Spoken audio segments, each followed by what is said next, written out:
let's talk about something super important. The creator's trap is real and it's killing your growth. I've identified 8 reasons why worrying about pleasing your audience prevents you from building the audience you actually want. And out of those 8 reasons, the last one on the list nearly destroyed me. I'll start from the beginning. I ghosted everyone I knew. I left my entire world because of this and found that less than a dozen people that actually emerged became priceless to me. My biggest regret isn't the pain that I went through doing this process, it's that I didn't do it sooner. This is the first thing I realized. The thing that got you noticed is the first thing that you abandon when you get an audience. And that is a huge problem, but we all end up doing it at some point. This is day 14 of becoming a full-time content creator from zero. 3 hours ago, I caught myself editing out a rant where I called most productivity advice shiny object syndrome and an excuse not to do the work. I thought it might piss some people off, so I was going to take it out. My giant audience of 30 subscribers. I also want to touch on the fact that there's 30 people here. There's 30 of you guys already listening to me absolutely brain dump every day. Thank you so much for the support. I did not imagine that I would get anyone, really. It hit me earlier today that this is a real audience and I appreciate it. And that's what I was thinking about today. Y'all, because I caught myself already building my own prison, already caring more about keeping subscribers than being my authentic self. As you start worrying about what your audience thinks more, you lose your unique voice as a creator. The raw energy that made people stop scrolling is gone. Your unfiltered thoughts that made them think get watered down and safe. And you trap yourself with imaginary expectations that you impose on you. And then once you're trapped, you start defending people that don't deserve defending. What a trap. And that brings me to the second reason. The people you were worried about losing were never really with you anyway. I posted that productivity rant. Some people liked it, some people didn't. A few unfollowed. Good.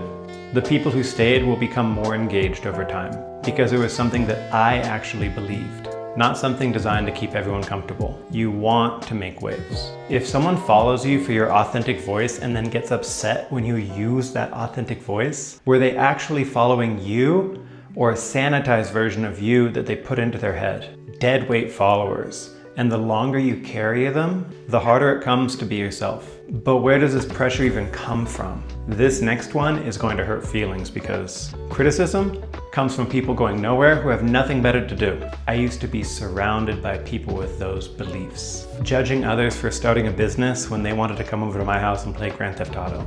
Criticizing people for trying too hard while they did nothing. People stuck in place have the most to say about everyone else's progress. I know because I was there, I heard it every day. Back in my hometown, I had thousands of friends. I grew up there. I worked in the creative industry and I had a lot of friends who worked in the nightlife or were DJs or things like that. You could be busy every day with social life, a lot of politicking, doing favors, tapping in, or just kicking it. Everyone around me wanted me to stay because to them I was useful, helpful. They liked that I was doing a little bit better because that benefited them. But beyond that, they didn't want to see me elevate because that meant that they had to elevate themselves. They didn't want to elevate themselves. That takes work. Everyone's saying, I want a Range Rover, I want 100 racks, I want this, I want that. But their actions were different. Chasing girls, getting the new shoes, just enjoyment maxing the day-to-day life that they had available to them. Most of them, the only time I would see them get into gear is when the new Yeezys dropped. Their resistance to your growth protects their comfort zone. If you surpass the people in your social circle too much, then envy grows. Fourth reason, and this is what they really can't handle. Extreme people get extreme results, and that makes others uncomfortable. It does. I know this about myself. The way that I work pushes people away.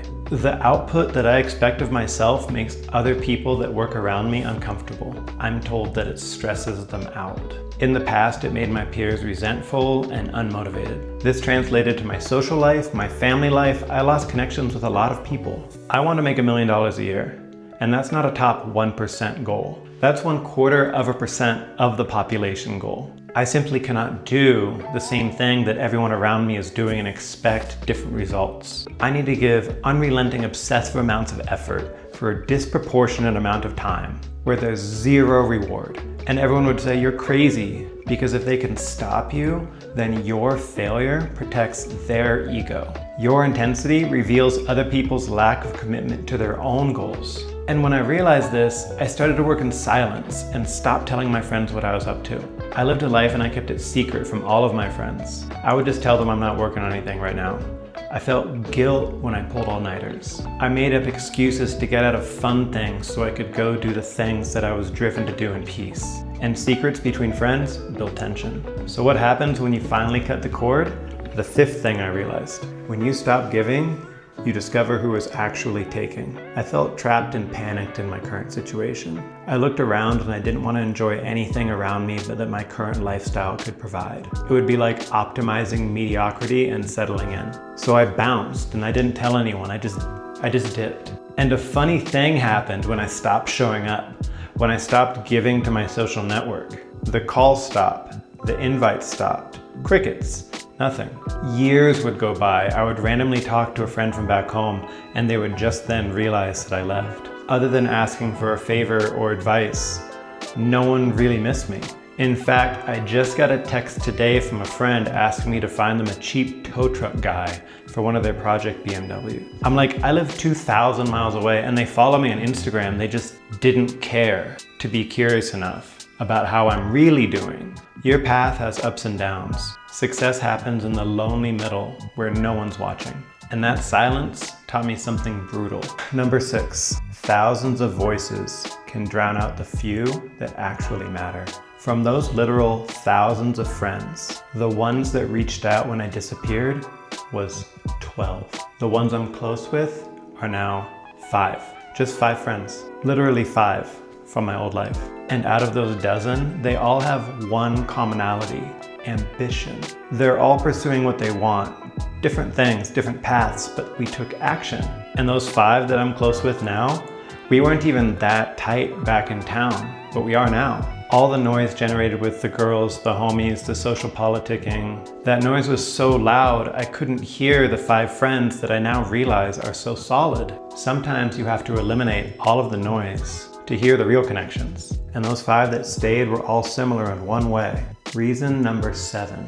The people worth keeping all have one thing in common. Those 5 people I'm close with now are all stone cold hustlers, doing different things in very different lanes, but they're winning at it. Shared ambition creates deeper bonds than shared comfort. When you're surrounded by people who want to stay comfortable, your ambition is viewed as an attack on their lifestyle. But when you're surrounded by people who want to grow, your ambition becomes inspiration, and their ambition fuels you. It's very true what they say. The quality of your network determines the quality of your results. But the hardest part wasn't losing the thousands of fake friends. It was what I had to face about myself.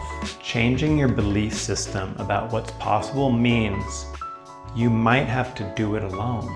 That's the 8th reason on this list, and it is the most painful for me. Our beliefs form the invisible framework of our lives, and these beliefs are mostly inherited from others rather than self-formed. We live in prisons of our own making based on our belief systems. If you want to change your life, you have to rework your belief system. It's necessary to retrain your mind. For many people, working around someone who's a super high achiever shifts their worldview. They see a different way of operating.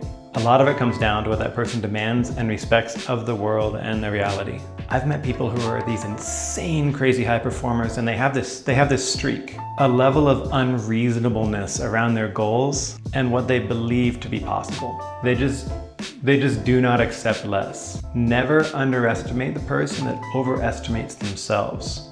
But this is what almost broke me. When I started believing, not thinking, but believing that bigger things were possible for me, I realized the people closest to me had smaller dreams for my life than I did. Family members who desired me to not be a failure way more than they desired me to be a mega success. My dad specifically was more interested in using his kids as a stepping stone for his dreams than even bothering to ask what ours were. But they forgot that I was already born a failure. My entire family tree was speed running from starting at 0 when I was born. Family.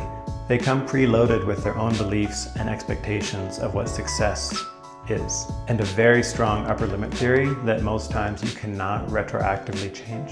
They want you to be a productive member of society, stay out of trouble, don't embarrass them, be complacent and be able to feed and provide for yourself. Have a good family and do something that you don't hate to make money would be an added bonus for them, but as long as you're not a burden, that's it. But my dreams were higher, and so was the risk I was willing to take. They had a different risk tolerance than I did, and sometimes other people's dreams have to die in order for yours to live. And I am never going to listen to someone whose aspirations for my life are smaller than my own. Don't take advice from someone who has smaller dreams for you than you do. The years of silence I had after I left taught me something. The city I left, they weren't my friends. They were people who benefited from my presence. And when you're in the middle of it, it can be easy to be confused. The 5 that stuck around wanted to see me win because they were trying to win too.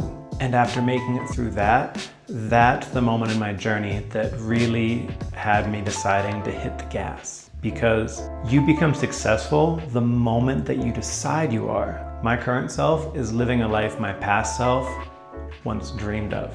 I've accomplished goals that I said would make me happy, and success is very much in the eye of the beholder, as cliche as that sounds, including your own. I'm grateful for the pain. I'm grateful for the sacrifice that I made to cut connections with everyone and do the scariest thing. I don't think my journey is over, and I do not believe that the most difficult points are past me either. But I'm getting better and I'm moving forward, and the biggest regret isn't the people that I lost. It's not having the tools or perspective from any family member, guide, or mentor to realize this sooner. But I'm happy it happened, and the creator trap is real. These lessons that I learned in my own life can be applied to personal brand, can be applied to the creator journey to learn. Stop building prisons out of other people's expectations. Stop silencing yourself for an audience that doesn't exist. And be the person that made them follow you in the first place. That person is enough.